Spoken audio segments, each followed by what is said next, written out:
Hi everybody, मैं सुधाकर स्वागत करता हूं आप सभी को मेरा यूट्यूब चैनल पे। हम डिस्कस कर रहे हैं गवर्नमेंट ग्रांट और टाइप्स ऑफ गवर्नमेंट ग्रांट। उससे पहले हम डिस्कस कर रहे थे डेप्रिसिएबल फिक्स्ड एसेट के ऊपर कि ग्रांट का ट्रीटमेंट कैसा रहेगा। उसमें दो प्रकार का था। एक तो ग्रांट का जो कॉस्ट हमको अवेल होता है उसको फिक्स्ड एसेट की अमाउंट से लेस करके बैलेंस शीट में उसको डिस्प्ले करते हैं, फिर उसके ऊपर डेप्रिसिएशन लगा के एसेट को नलीफाई कर लेते हैं। दूसरा मेथड था डेफर्ड गवर्नमेंट ग्रांट, जहां मशीनरी को या एसेट को कॉस्ट पे दिखाएंगे और डेफर्ड गवर्नमेंट ग्रांट को भी जितना मिलता है उसी हिसाब से, मतलब ग्रांट जितना मिलता है उसको डेफर्ड गवर्नमेंट ग्रांट के हेडर पे शो करेंगे और मशीनरी को जिस हिसाब से डेप्रिसिएशन चार्ज करके रिड्यूस करते हैं उसी रेशियो में डेफर्ड गवर्नमेंट ग्रांट को भी सेम प्रोपोर्शन सेम रेशियो में रिड्यूस करके नलीफाई करके उसको पीएल अकाउंट में शिफ्ट करके राइट अप करते हैं। तो वो मेथड हम अगले वीडियो में, मतलब पिछले वीडियो में हम बना चुके हैं। ये उसके आगे वाला पार्ट है जहां हम डिस्कस करेंगे grant related to non depreciable fixed asset. यहाँ नॉन डेप्रिसिएबल फिक्स्ड एसेट का मीनिंग है लैंड। अगर लैंड के ऊपर कुछ अगर ग्रांट मिलता है तो उसका ट्रीटमेंट क्या रहेगा, उसका कैसे डिस्क्लोजर करेंगे। शुरू करते हैं आज का सेशन, देख लेते हैं उसका क्या ट्रीटमेंट रहेगा। तो अगर गवर्नमेंट हमको ग्रांट देता है नॉन डेप्रिसिएबल फिक्स्ड एसेट के ऊपर, मतलब लैंड खरीदने के लिए अगर कुछ हमको ग्रांट मिलता है, कुछ पैसा मिलता है, तो उसको ट्रीटमेंट अगर हम करेंगे तो उसका क्या जर्नल एंट्री रहेगा।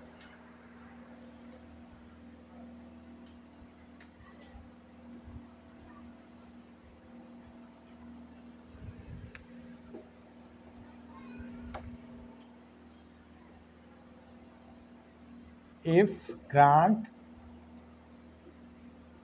availed on land, लैंड है non depreciable fixed asset. Land के ऊपर अगर ग्रांट मिलता है उसका जर्नल एंट्री रहेगा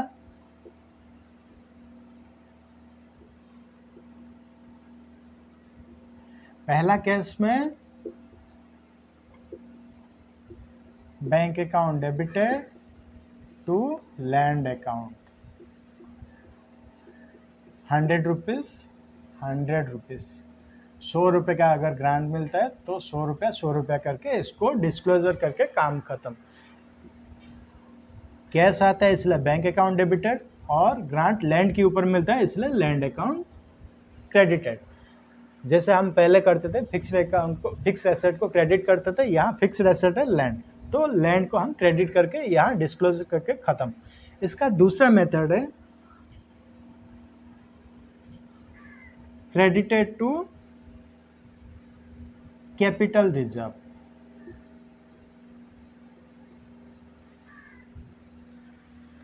क्योंकि लैंड के ऊपर अगर ग्रांट अवेल होता है तो लैंड होता है कैपिटल नेचर, इसलिए हम उसको दूसरा मेथड में हम बोल सकते हैं bank account debited to capital reserve.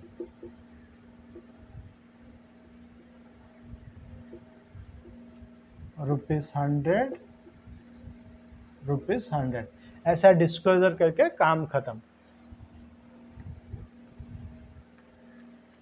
ये था grant related to non depreciable fixed asset, जहाँ लैंड के ऊपर ग्रांट मिलता है तो सीधा बैंक अकाउंट को डेबिट करने का और लैंड को क्रेडिट करने का। और दूसरा मेथड है लैंड कैपिटल नेचर का होता है, इसलिए लैंड का अमाउंट को कैपिटल रिजर्व में ट्रांसफर कर लेते हैं, bank account debited to capital reserve account, grant amount ₹100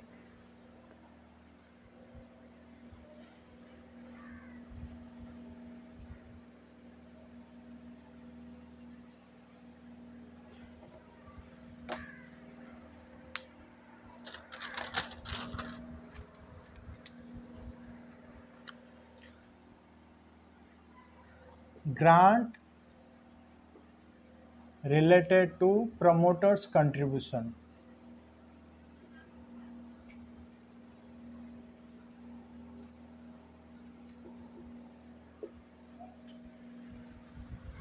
promoters वो व्यक्ति होते हैं जो शुरुआत से कंपनी को कंस्ट्रक्शन करता है, उसको रनिंग कंडीशन में लाता है, उसको एस्टेब्लिश करता है, उसको कहते हैं प्रमोटर्स।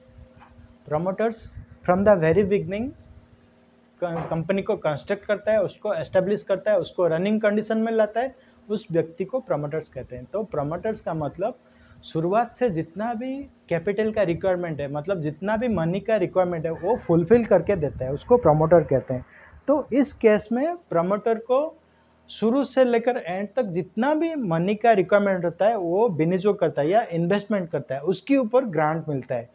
तो ग्रांट अगर मिलेगा प्रमोटर को पूरा कंपनी को एस्टेब्लिश करने के लिए, पूरा कंपनी या फैक्ट्री को तो क्रेडिट नहीं कर सकते। इस केस में भी एलियर केस जैसा हम bank account debited and capital reserve account credited करके इस केस को हम सॉल्व कर सकते हैं। जब प्रमोटर्स कंट्रीब्यूशन के ऊपर ग्रांट मिलता है तो उसका ट्रीटमेंट ऐसा ही रहेगा।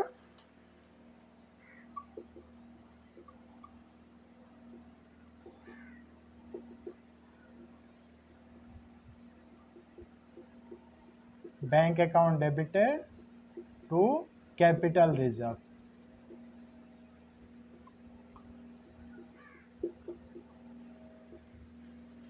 तो इतना ही डिस्क्लोजर होगा इस चीज का, grant related to promoters contribution.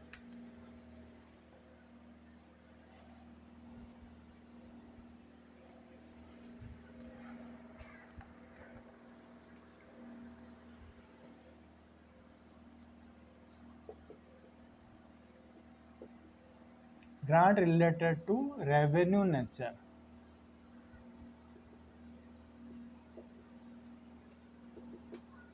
अगर रेवेन्यू नेचर का ग्रांट होता है उसका डिस्क्लोजर क्या रहेगा, उसका ट्रीटमेंट क्या रहेगा, एक बार डिस्कस कर लेते हैं।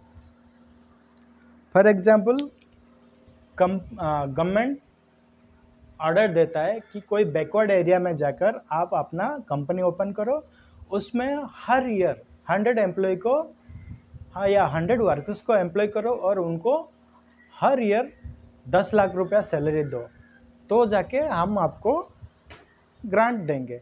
तो ये सैलरी देना या एम्प्लॉयमेंट क्रिएट करना एक रेवेन्यू नेचर का एक्सपेंसेस होता है। ये रेवेन्यू नेचर का अगर एक्सपेंसेस होता है फिर जाके ग्रांट मिलता है, तो रेवेन्यू नेचर का एक्सपेंसेस कहाँ रिकॉर्ड होता है, पीएल अकाउंट में। तो सीधा हम बोल सकते हैं अगर ग्रांट मिलेगा तो उसका डिस्क्लोजर ऐसा कर सकते हैं, bank account debited to PL account. First method में क्या आएगा, यहाँ पर जब रेवेन्यू नेचर का ग्रांट मिलता है तो bank account debited to PL account credited, ₹100, ₹100। यह था पहला डिस्क्लोजर, मतलब पहला मेथड। गवर्नमेंट क्या कहता है, एक बैकवर्ड एरिया में जाओ, each year you have to employ 100 persons as a worker and you have to pay ₹1 lakh या 10 लाख, जो भी सैलरी अमाउंट के हिसाब से। ये जो सैलरी पे किया जाता है ये रेवेन्यू इन नेचर होता है, और रेवेन्यू इन नेचर को लास्ट में हम पीएल अकाउंट में शिफ्ट करके उसको रिकॉर्ड करते हैं। इसलिए इसका डिस्क्लोजर या जर्नल एंट्री आएगा bank account debited to PL account. ये रहा ग्रांट का ट्रीटमेंट। अभी दूसरा मेथड है bank account debited to deferred government grant account. Bank account debited to deferred government grant account, ₹100, ₹100। ये सेकंड केस में गवर्नमेंट का ऐसा इंस्ट्रक्शन देता है कि हर साल आप 100 आदमी को एम्प्लॉयमेंट दो और 100 आदमी को हर साल लाख लाख रुपया आप सैलरी के हिसाब से पे करो। मतलब पहला ईयर लाख रुपया, सेकेंड ईयर लाख रुपया, थर्ड ईयर लाख रुपया, 3 साल अगर लाख लाख रुपया आप पे करोगी तो उस चीज़ को आप बाद में ग्रांट के हिसाब से अवेल करोगी। तो उस चीज़ में हम ऐसे भी रिकॉर्ड कर सकते हैं, bank account debited to deferred government grant account. Deferred government grant account को नलीफाई करने के लिए या उसको पीएल अकाउंट में राइट अप करने के लिए एसोसिएटेड एक कॉस्ट होना चाहिए। एसोसिएटेड कॉस्ट इस केस में हो गया, हर साल आपको लाख लाख रुपया देना पड़ेगा। तो 3 साल में डेफर्ड गवर्नमेंट ग्रांट को 1/3 की रेशियो के हिसाब से हम राइट अप करेंगे और उसको पीएल अकाउंट में शिफ्ट करते जाएंगे।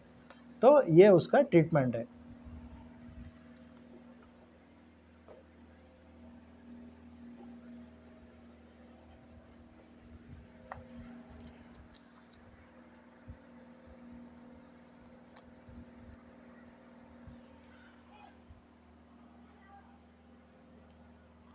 related to cost incurred in previous period.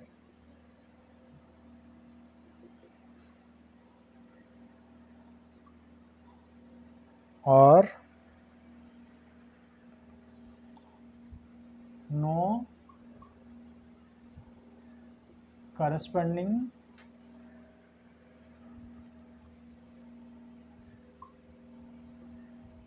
current or future cost to be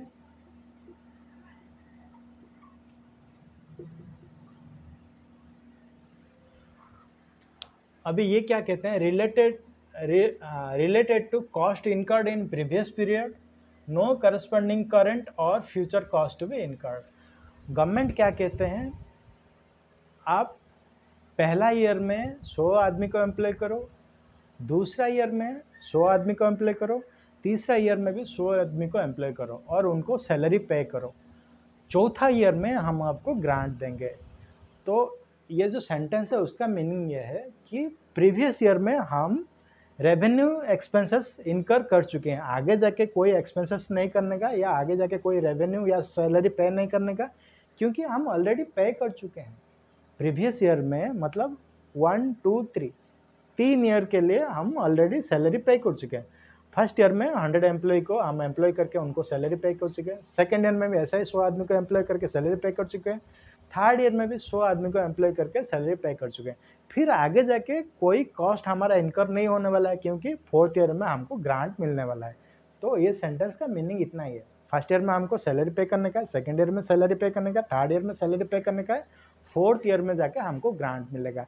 तो इस ग्रांट को हम किस हिसाब से ट्रीटमेंट करेंगे,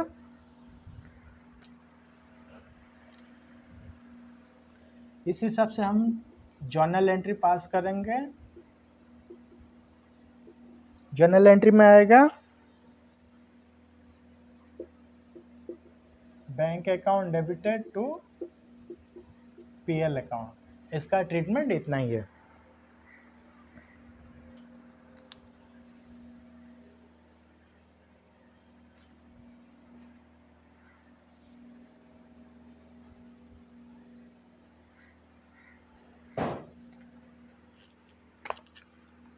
लास्ट में नॉन मॉनिटरी ग्रांट।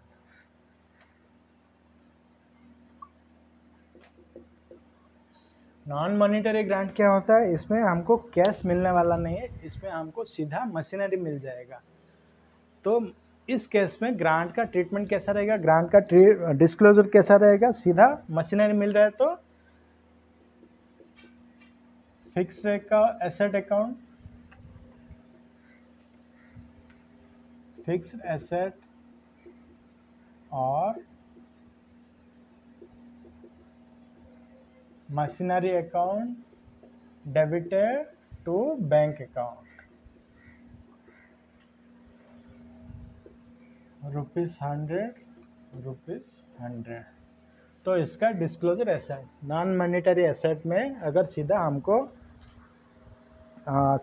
अगर प्लांट एंड मशीनरी मिल रहा है या कुछ फिक्स्ड एसेट मिलता है तो उसका डिस्क्लोजर सीधा कर लेंगे, फिक्स्ड एसेट और machinery account debited to bank account. तो ये था गवर्नमेंट ग्रांट का थरोली हमारा डिस्कशन। ये वीडियो अगर आपको अच्छा लगा प्लीज़ लाइक कीजिए, शेयर कीजिए, सब्सक्राइब कीजिए। थैंक यू एंड नमस्ते।